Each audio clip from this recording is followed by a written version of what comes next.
trying to start trouble? Take that, Katsune! And that! And one of these! Hola, soy José Solar, el curso de parasitología, y me preguntarán ¿qué tienen que ver las micosis oportunistas con el video que acabamos de ver? Pues que son micosis que se encargan de patearte una vez estás tirado en el piso. Estas micosis atacan a personas inmunocomprometidas, incapaces de dar una defensa correcta ante estos agentes etiológicos. Como ya mencioné, los hongos oportunistas son aquellos que aparecen cuando el ser humano presenta una capacidad inmunológica débil. Esto en caso como enfermedades debilitantes, inmunodeficiencias, factores iatrogénicos o debido a trasplantes, debido a que en estos se dan tratamientos con inmunosupresores. El primer hongo del que se hablará es la cándida, la micosis más común. Como características principales tenemos el que es una levadura capaz de producirse domicilios, forma parte de la flora natural del cuerpo humano y la causa más común de candidosis es la Candida albicans, esta por sobre las otras 4 especies. Entre sus principales factores de oportunismo encontramos las enfermedades debilitantes, tratamientos con inmunosupresores, exceso de humedad y cambios en el pH. En casos exógenos encontramos que la inoculación de una gran cantidad de cándida causaría candidosis. En cuanto a su patogenia, encontramos que es altamente adaptable al pH, presente de enzimas como manoproteínas y manadas, enzimas como peptidasas, embolicinas, proteasas y hialuronidasas. Presenta la capacidad de comportarse como hongo dimórfico, su capacidad de switching fenotípico y la capacidad de formar biopelículas. En cuanto a aspectos clínicos, encontramos que se puede presentar en básicamente todo el cuerpo, mucosa, piel, de forma visceral o causar una septicemia candidósica. La primera forma de candidosis que se mencionará es la candidosis oral, siendo la más común. Se puede encontrar en lengua, encías y en general esparcirse por toda la boca. Se puede presentar de manera aguda como placas cremosas y blanquecinas que causan ardor y dolor, o de forma crónica en un aspecto de lengua vellosa, donde se puede extender hasta los bordes de la boca, causando fisuras y úlceras dolorosas en la lengua. La candidosis intertriginosa es una de las manifestaciones cutáneas. Esta es más rara debido a que la piel no forma parte de su hábitat. Se expresa comúnmente en los pliegues donde hay mayor humedad, como en los espacios interdigitales, axilas, submamarios o intermamarios. Causa placas aritoescamosas bien definidas con fisuras, pústulas y costras, así como ardor y prurito. Las uñas también pueden verse afectadas, presentándose como paronychia. Esta es la forma más común. Se inicia en el pliegue proximal o lateral, causando inflamación, dolor al presionar, escaso prurito, y con el paso del tiempo la uña se vuelve opaca y despulida. La otra forma se le conoce como onicólisis, iniciándose por el borde libre y causando el desprendimiento de la uña, volviéndola opaca y estriada, así como causando coloraciones verdes y amarillas. La candidosis vaginal es la primera causa de vaginitis. En promedio, este es el 50% de las veces. Se presenta leucorrea moderada o abundante, blanquecina, no fétida y grumosa. Causa inflamación, prurito intenso y eritema. Para las manifestaciones viscerales, podemos encontrar la forma respiratoria, causando tos con expectoración, mucoide o gelatinosa, o candidosis del tracto urinario, presentándose microplacas blanquecinas, capaces de llegar a los riñones a través de este y causar pielonefritis.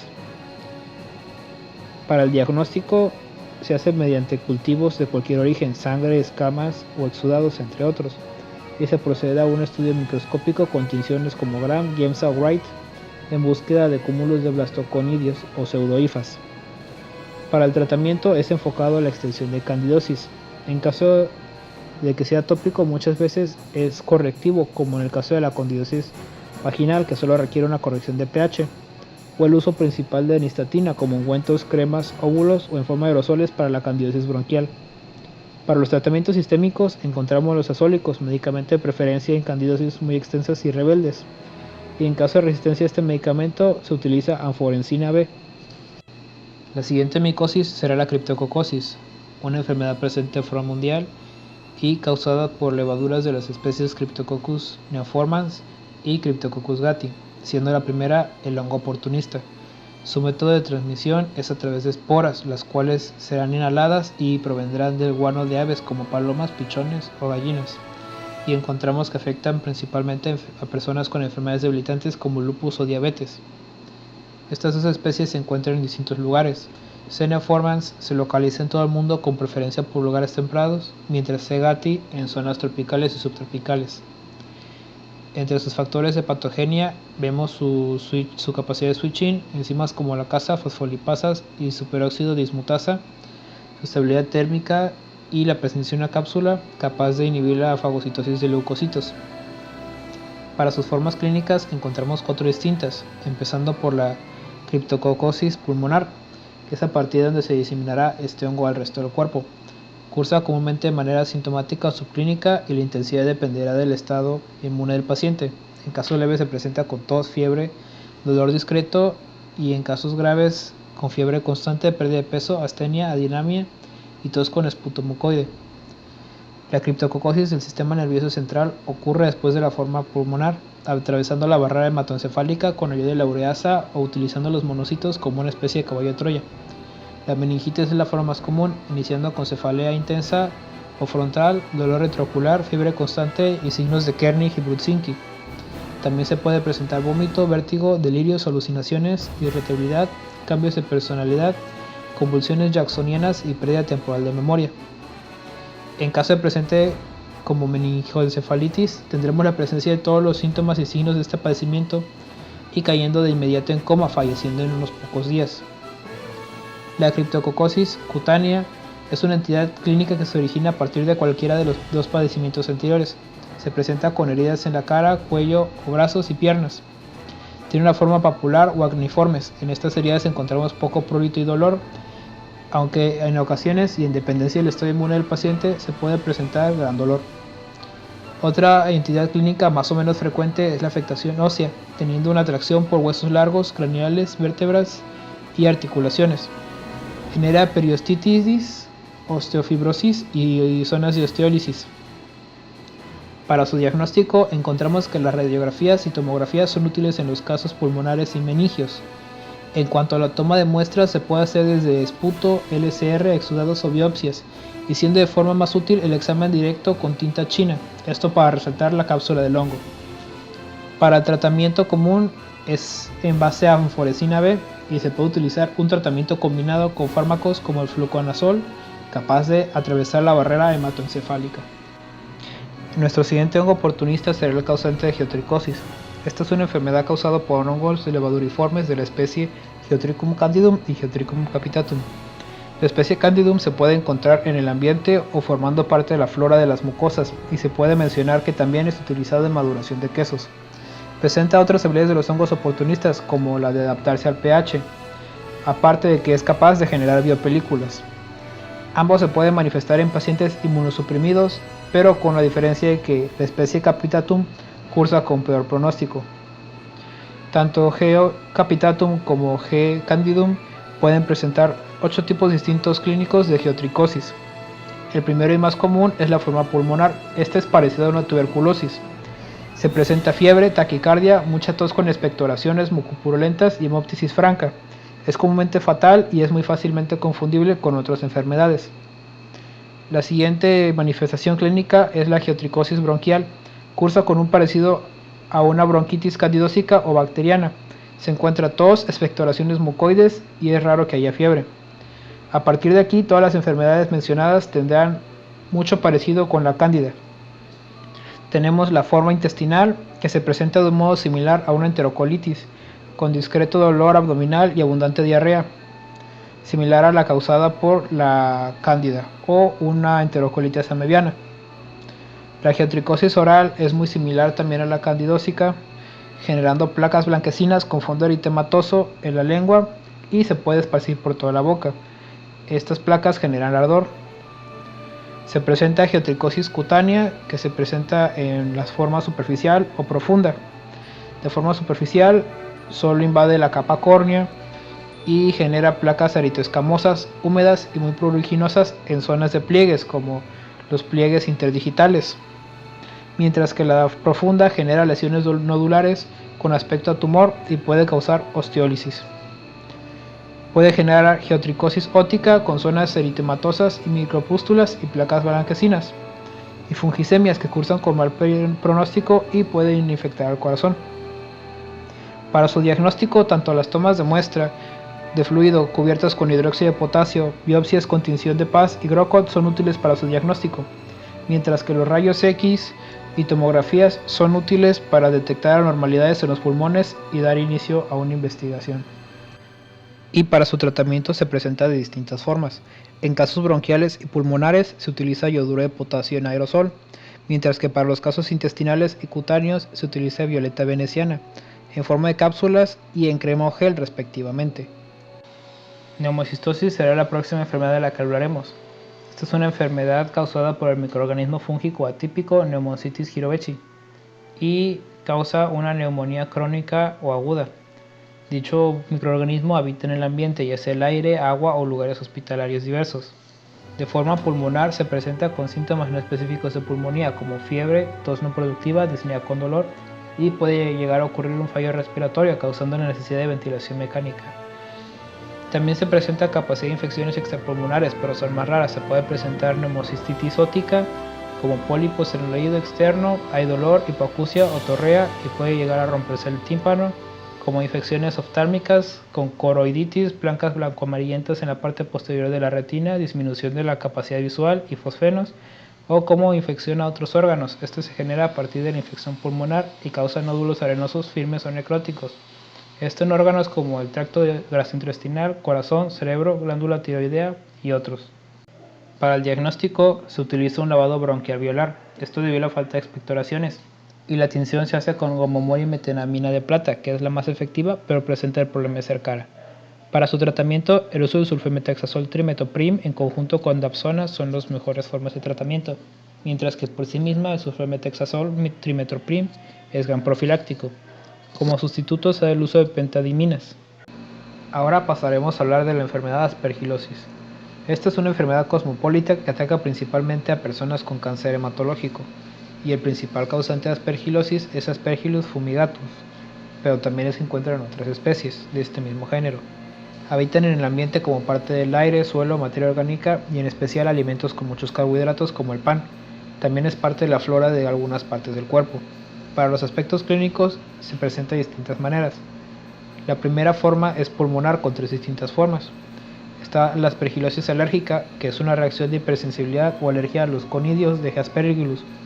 Genera rinorea, edema de la mucosa nasal, estornudos, epífora y prurito nasal. En otros casos se puede generar asma. Su tratamiento se da con antihistamínicos y desensibilización inmunológica. La segunda forma pulmonar es aspergiloma. Es la invasión de espacios causados por procesos como carcinomas, donde generan pelotas fúngicas formadas de micelio compacto. La sintomatología empieza cuando se forma el aspergiloma. Es con tos discreta y a veces mucopurulenta y como hemoptisis recurrente. La fiebre y disnea son raras. El tratamiento se da con aerosoles de nistatina en casos leves y para casos graves se utiliza anfotericina B liposomal. Para la infección pulmonar invasiva se da una invasión del parénquima pulmonar. En los pulmones se generan lesiones con aspecto de neumonía necrosante, mientras que el paciente presenta tos constante, expectoración mucopurulenta, hemoptisis, fiebre moderada y conforme pasa el tiempo necrólisis localizada y trombosis. Es de mal pronóstico y se puede diseminar por otros órganos. Su tratamiento es con voricorazol como primera elección y en pacientes en los que no se puede utilizar se suministra posaconazol. Sus manifestaciones cutáneas también son variadas, como úlceras necróticas. Estas se inician con pápulas eritematosas que con el tiempo se forman placas purpúricas y hemorrágicas con áreas necróticas. Genera prurito y dolor al presionar y existe el peligro de una diseminación por vía hemática. A nivel paladar se pueden generar úlceras necróticas. La onicomicosis se inicia por el borde libre y genera onicomicosis subungual distal que se puede convertir en distrofia total. Causa estriaciones, pérdida del brillo, se vuelven polvosas y pierden su consistencia. En estos casos el tratamiento indicado es itraconazol en conjunto con medicamentos como bifenazol ureal. Los mesetomas son deformativos, generan aumento de volumen y múltiples trayectos fistulosos. Estos generan grano blanco o blanco amarillento. Tienen un tratamiento largo que se da con diaminodifenisulfona y sulfamethoxazol trimethoprim. En la rhinosinusitis es la presencia de bolas fúngicas en los senos paranasales, genera descargas purulentas, dolor y obstrucción nasal. Su tratamiento es mediante cirugía endoscópica seguido de un tratamiento con antimicóticos. Su detección se hace mediante la toma de muestras como exudados y se utiliza una tinción de hidróxido de potasio. Se puede utilizar radiografía o tomografía y el método más importante para su diagnóstico es la detección de galactomananos. La enfermedad de la que hablaremos ahora será mucormicosis o mucoromicosis. Esta es una enfermedad también causada por hongos oportunistas.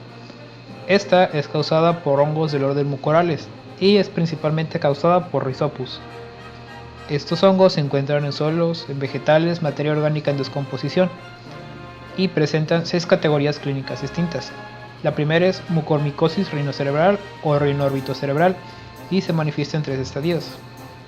Esta comúnmente se presenta en diabéticos descompensados, entrando por medio de aspiración. Inicia con sinusitis, edema periorbital unilateral, eritema con pequeñas zonas necróticas en el tabique nasal y descarga sanguinolenta. También hay una pequeña probabilidad de que también aparezcan zonas necróticas en el paladar. En el segundo estadio, el edema se acentúa y se presenta una fístula que drena el líquido fétido y seropurulento. Hay midriasis y fijación pupilar y la zona necrótica del tabique nasal se expande, a veces causando su ruptura.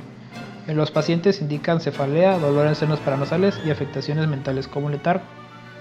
En el tercer estadio, la fístula se convierte en zona necrótica, a veces extendiéndose a párpado, tabique y piel alrededores. Los huesos pueden ser lisados y se encuentran daño a los pares craneales del segundo al sexto y tiempo después quinto y séptimo. El ojo puede ser invadido y el paciente indica gran dolor y después pierden el estado de despierto. La forma pulmonar es normalmente primaria, con el patógeno invadiendo las paredes bronquiales y tejido peribronquial, causando una bronquitis o una neumonía inespecífica, con fiebre moderada, tos con expectoraciones, hemoptisis diseñada con dolor. Es posible que a partir de este cuadro se disemine el hongo vía hemática. La mucormicosis gastrointestinal es una forma rara de mucormicosis. Genera infarto enteral y puede extenderse a todo el intestino o causar una mucormicosis diseminada, afectando a páncreas, hígado y vías biliares. El paciente presenta fiebre, dolor abdominal intenso y melena debido a la hemorragia del tubo digestivo. La mucormicosis cutánea, igualmente rara, puede penetrar músculos, aponeurosis e incluso huesos. Causa úlceras de fondo necrótico induradas y que drenan líquido fétido. Su desarrollo es muy rápido y tiene mal pronóstico. Para su diagnóstico se hace una microscopía de secreciones y exudados con tinción de hidróxido de potasio y en caso de biopsias se utiliza tinción de Paz o Grocott.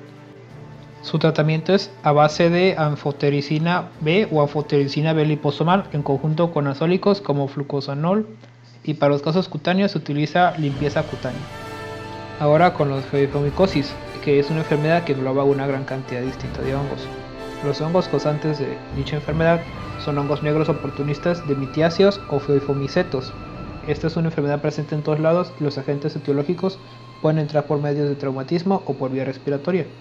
Encontramos 4 distintos tipos de infecciones. Iniciamos con la superficial, donde encontramos micosis como tiña negra o queratitis micótica. Entre estos hongos resaltan S. hyalinum y N. dimidiatum, esto debido a que producen tiñas en manos y pies, creando múltiples fisuras que pueden afectar al pie en forma mocasín, así como oncomicosis. Ambas infecciones son parecidas a las causadas por dermatofitos. La infección subcutánea se da a través de una inoculación por traumatismo y se divide en quiste micótico, que es la forma cutánea más frecuente. Este inicia como una lesión papular y luego cambia a ser nodular, quística o en forma de absceso, con una forma bien definida y es asintomática. La otra forma es subcutánea nodular diseminada.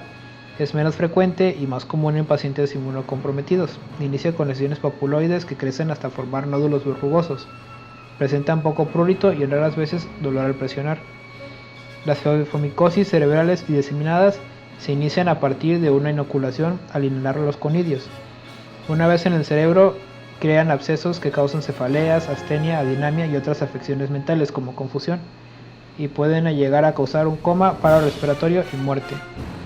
A partir de la infección pulmonar o cerebral se puede dar una diseminación al resto del cuerpo, generando sinusitis crónica, afecciones pulmonares, endocarditis, osteomielitis y enfisemias. En su diagnóstico se pueden utilizar tomas de muestras de lesiones, pus y biopsias. Y para su cultivo se hace en medios de sabural dextrosagar o papa dextrosagar. El tratamiento para la infección cutánea se utiliza una intervención quirúrgica y tratamientos posteriores con anfotericina B liposomal o anfotericina B lipídica. En casos focales se recomienda el uso de itraconazol y voriconazol para los casos diseminados y del sistema nervioso central. Por último, hablaremos de las hialoifomicosis y otras micosis poco frecuentes.